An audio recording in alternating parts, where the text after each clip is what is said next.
Under the plastic here, you see these irrigation pipes, these white PVC pipes. That is directly under the wall that we're building. And they're located right there. There's the pipe right there. I don't want to move them. That's a bit of a pain. So what I'm going to do instead is chip the bottom out of one of our blocks, or at least try to, see if that works.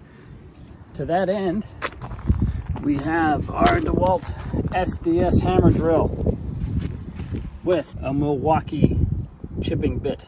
That bit, I know it looks pretty serious, and it is. It's a huge bit. It's like 10 inches long. It's pretty wild.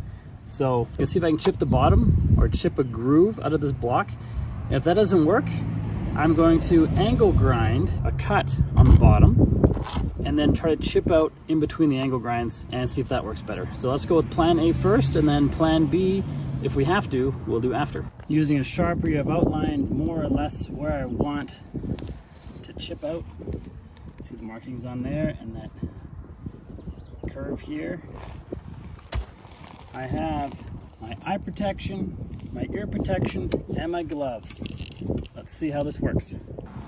An important thing to note with the chipper setting is the bit will just pop out when I pull the trigger and it won't come back in. It requires you to push down with the bit on the work surface really hard to continually push the bit back in, and then the drill hammers it back out.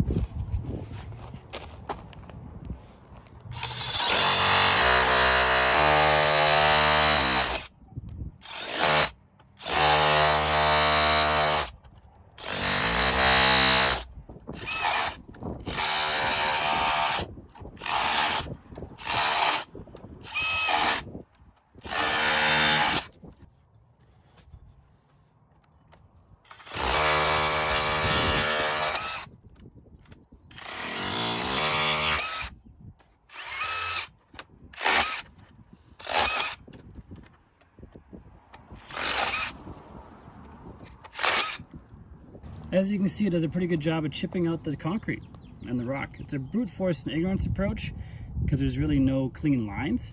I think if I use the angle grinder to make at least these cuts along here first, I wouldn't have cut out chips like this, perhaps. But I'm going to try to place this now over the pipe and see how it fits, and then I'll continue to tweak it with the hammer drill until I get it in place.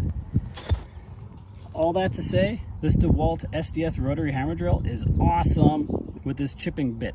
And you don't have to use it for concrete blocks like this either. You could chip up big rocks in your yard if you need to demolish rocks instead of using a sledgehammer or a hammer and chisel. This is definitely a much easier way to go.